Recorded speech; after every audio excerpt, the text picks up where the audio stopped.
Hello friends, welcome back to my YouTube channel. মই অনুৰাগ শৰ্মা আপোনালোক সকলোকে পুনৰবাৰ স্বাগতম জনাইছো মোৰ YouTube চেনেলটোলৈ। আজি মই আপোনালোকৰ সন্মুখত এটা নতুন ভিডিঅ'লৈ উপস্থিত হৈছো আৰু আজিৰ ভিডিঅ'ত মই আপোনালোকৰ সৈতে কি ডিসকাস কৰিবলৈ ওলাইছো শেয়াৰ কৰিব ওলাইছো আপোনালোকে নিশ্চয় মোৰ থাম্বনেলটো দেখিছে। So Assam direct recruitment ADRE 2.0 grade 3 SSLC লেভেলৰ এক্সামিনেশ্যন এই অহা দেওবাৰে হ'বলৈ গৈ আছে 15th of September 2024 15 সেপ্টেম্বৰ। তাৰ আগতে আসাম গভৰ্ণমেণ্টৰ ফালৰ পৰা কিছুমান নিয়ম নীতি মানে কিছুমান ৰুলছ এণ্ড ৰেগুলেশ্যনছ বান্ধি দিয়া হৈছে সেইখিনি যদি কেনেবাকৈ ব্ৰেক কৰে বা এক্সামিনেশ্যনত যদি ADRE আসাম ডাইৰেক্ট ৰিক্ৰুটমেণ্ট এক্সামিনেশ্যনত যদি কোনোবাই যদি ফ্ৰড বা ফ্ৰডুলেণ্ট এক্টিভিটিজ কৰিবলৈ যায় তেতিয়াহ'লে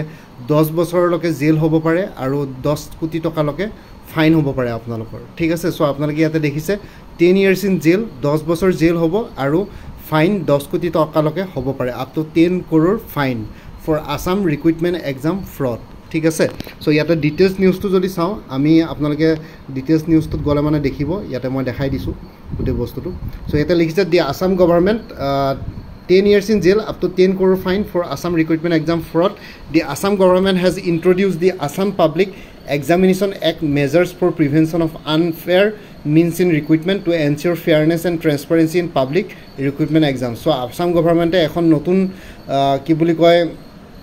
নতুন এটা এক্ট তেওঁলোকে ইন্ট্ৰোডিউস কৰিছে। সেই এক্টটো হ'ল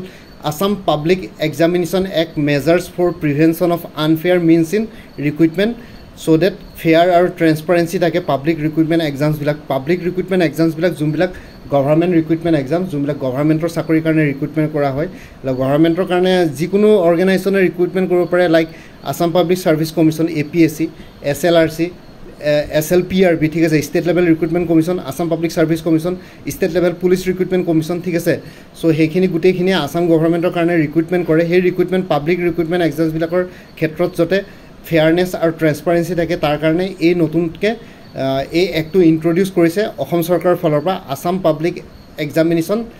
act measures for prevention of unfair means in recruitment. So এই এক্টটোত কি আছে সেইটো কৈ দিছোঁ। ইয়াতে লিখিছে it prohibits the use of unfair means as penalties will lead to 10 years of imprisonment with additional fines of up to 10 crore. Examines found to be breaking rules may also be barred from future examinations. ঠিক আছে, so আপোনালোকে যদি পৰীক্ষাত কোনোবাই যদি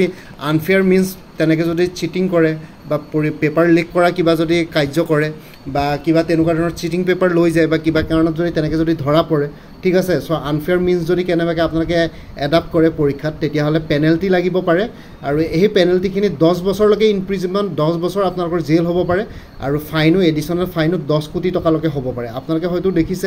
10 কোটি টকাটো হয়তো শুনিবলৈ অলপ কি বুলি কয় আচৰিত ধৰণৰ 10 crore টকা fine 10 crore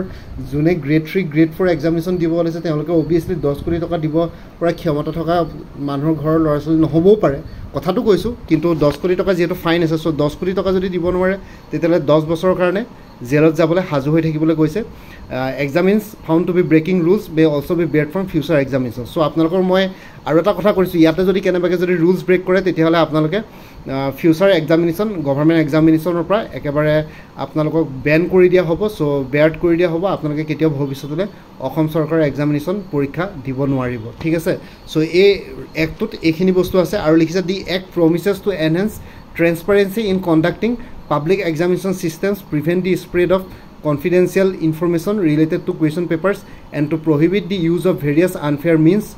This includes leaking, possessing, selling or opening question papers before and during the exams. ঠিক আছে, সো ইয়াতে হেতুৱে লিখিছে এই এক্টটোৱে প্ৰমিছ কৰিছে ট্ৰেন্সপাৰেন্সিটো ধৰি ৰাখিবৰ কাৰণে পাব্লিক এক্সামিনেশ্যন ছিষ্টেমবিলাকত কনফিডেন্সিয়েল ইনফৰমেশ্যনবিলাক স্প্ৰেড হোৱাৰ পৰা প্ৰিভেণ্ট কৰিবৰ কাৰণে লগতে ৰিলেটেড টু কুৱেশ্যন পেপাৰ্ছ মানে কি বুলি কয় confidential information related to question papers আৰু লগতে আনফেয়াৰ মিনছবিলাক যাতে ইউজ কৰিব নোৱাৰে প্ৰহিবিট কৰাৰ ক্ষেত্ৰত এই এক্টটোৱে সহায় কৰিব। আৰু লগতে ইয়াতে যোনবিলাক ইয়াতে লিগেল কি বুলি কয় একশ্যন লোৱাৰ যোনখিনি মানে আছে যোনখিনিৰ কাৰণে আপোনালোকৰ এগেইনষ্টে লিগেল একশ্যনছ হ'ব পাৰে সেইখিনি থাকিব লিকিং পজেছিং চেলিং আৰু opening question papers before and during the exams. ঠিক আছে, সো এইখিনিৰ পৰা আপোনালোকে বিৰত থাকিব লাগিব। সো ইয়াতে আপোনালোকে এইখিনি আনফেয়াৰ মিনছ কৰিব নোৱাৰিব নহ'লে এই এক্টটোৰ আণ্ডাৰত আপোনালোকৰ 10 বছৰ জেল হ'ব আৰু লগতে 10 কোটি টকালৈকে ইয়াতে ফাইন হ'ব পাৰে সো ইয়াতে আপোনালোকৰ গোটেইখিনি বস্তুটো গভৰ্ণমেণ্টে আৰু 10 কোটি টকাটো দিব পৰা মানুহ বহুত কমেই থাকিব সো হেতু কাৰণে 10 বছৰলৈকে আপোনালোকৰ ফাইন মানে জেল হ'ব পাৰে 10 কোটি টকা ইডাৰ 10 কোটি টকা নহলে 10 বছৰ জেল হ'ব পাৰে সো হেতু কাৰণে আপোনালোকে কোনো আনফেয়াৰ মিন্স ইয়াতে এডপ্ট নকৰিব পৰীক্ষাটো দিবলৈ চাব কোনো তেনেকুৱা ধৰণৰ আপোনালোকে এনেকুৱা ধৰণৰ আনফেয়াৰ মিন্স এডপ্ট কৰিবলৈ নাচাব পৰীক্ষাটোত ক্লিনলি থাকিব গোটেইখিনি বস্তু প্ৰপাৰলি লৈ যাব পৰীক্ষালে মই অলৰেডি এডমিট কাৰ্ডত যোনখিনি ইনফৰমেশ্যন দিয়া আছিল যোনখিনি আছিল সেইখিনি বস্তু মই আপোনালোকক বুজাইলো কি নিব লাগিব কি নালাগিব কি নিব পাৰিব সো সেই গোটেইখিনি বস্তু দিয়া আছে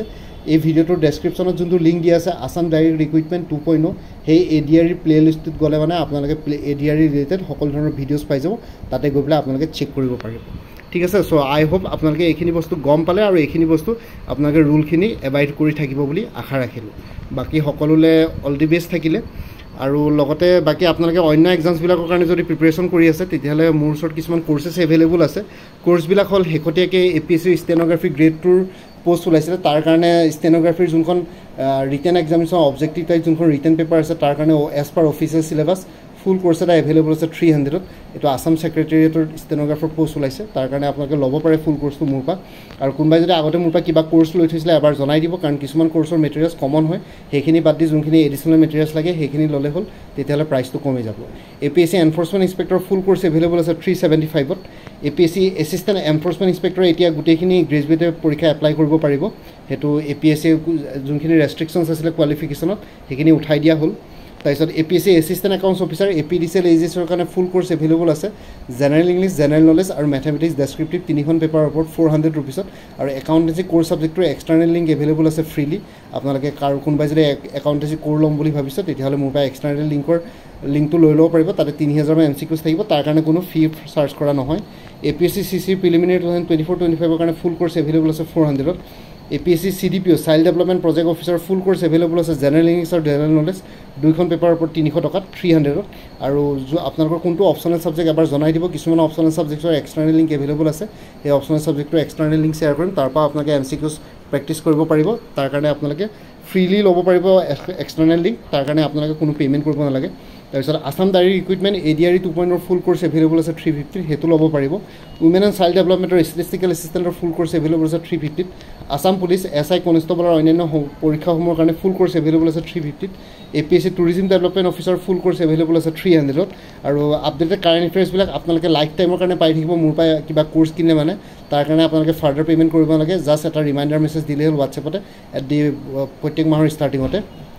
আৰু লগতে কোনবা যদি ইন্টাৰেষ্টেড ক্যান্ডিডেটস আছে তেতিয়ালে এই WhatsApp নম্বৰত মেছেজ কৰি জনাক আপোনালোকক কোনটো কোৰ্স লাগে কোৰ্সৰ কন্টেন্টছখিনি শেয়াৰ কৰিম লগতে পেমেন্টৰ লিংক দিম পেমেন্ট কৰাৰ লগে লগে গোটেই কোৰ্সটো নিজৰ WhatsAppত PDF ফৰ্মেটত পাই যাব WhatsApp নম্বৰটো হ'ল 9706557851 আৰু কোনবা যদি আগতে মোৰ পৰা কিবা কোৰ্স লৈ থৈছিল আৰু এবাৰ কৰি দিছো কি কোৰ্স লৈ থৈছিল এবাৰ জনাই দিব কাৰণ কিছুমান কোৰ্সৰ মেটেৰিয়েলছ একেই থাকে সো সেইখিনি মেটেৰিয়েলছ বাদ দি যোনখিনি এডিশনাল মেটেৰিয়েলছ লাগিব সেইখিনি ল'লে হ'ল তেতিয়া আপোনালোকে অলপ দামটো কমি যাব আৰু লগতে যদি আপোনালোকে একো মেটেৰিয়েলছ আগতে মোৰ পৰা লৈ থোৱা নাই কোৰ্স তেতিয়ালে আপোনালোকে ল'ব পাৰে আৰু ইয়াতে যোনটো WhatsApp নম্বৰ দিয়া আছে এটো অনুগ্ৰহ কৰি কল নকৰিব এটো জাস্ট WhatsApp মেছেজৰ কাৰণে এভেইলেবল কলৰ কাৰণে এভেইলেবল নহয় বাকি এই কোৰ্সখিনিৰ কথা এই ভিডিওটোৰ ডেসক্ৰিপচন আৰু কমেন্ট সেকশনত আৰু এবাৰ উল্লেখ কৰিছো ভিডিও ডেসক্ৰিপচন আৰু কমেন্ট সেকশন চেক কৰিলে আপোনালোকে কোৰ্সখিনিৰ কথা আৰু এবাৰ গম পাই যাব আৰু লগতে মোৰ আৰু এটা চেনেল আছে অসমাইকো বুলি সেই চেনেলটোৰ লিংকটো এই ভিডিওটোৰ ডেসক্ৰিপচনত শেয়াৰ কৰিছো আপোনালোকে হেতু চেনেলটো সাবস্ক্ৰাইব কৰিব পাৰিব সো ভৱিষ্যতলৈ এনেকুৱা ধৰণৰ কম্পিটিটিভ এক্সামছবিলাক দিয়াৰ ক্ষেত্ৰত আৰু অলপ এক্সট্ৰা গাইডেন্স পাই যায় বাকি মোৰ ভিডিওছবোৰ চাই যদি ভাল পায় মোৰ চেনেলটো সাবস্ক্ৰাইব কৰি ল'ব আৰু লগতে আপোনালোকৰ যিমানখিনি ফ্যামিলি ফ্ৰেন্ডছ ৰিলেটিভছ আৰু চিনাকি এক্সপেৰিয়েন্স আছে তেওঁলোকৰ লগত মোৰ চেনেলটো শেয়াৰ কৰিব লগতে কমেন্ট সেকশনত জনাব কিবা যদি কোৱেশ্চন থাকে ডাউট থাকে মই নিশ্চয় আপোনালোকৰ কোৱেশ্চনছ আৰু ডাউটছবিলাকৰ ৰিপ্লাই দিবলৈ চেষ্টা কৰিম বাকি আজিৰ ভিডিওটো ইমানতে সমাপ্ত কৰি আপোনালোক সকলোৰ পৰা বিদায় ললোঁ কাইলৈ পুনৰ এটা নতুন ভিডিঅ'লৈ আপোনালোকৰ সন্মুখত উপস্থিত হ'ম তেতিয়ালৈকে ভালকৈ প্ৰিপাৰেচন কৰি থাকক সকলোলৈ অল দি বেষ্ট থাকিলে bye take care friends Bharat মাতা কি জয় জয় আই অসম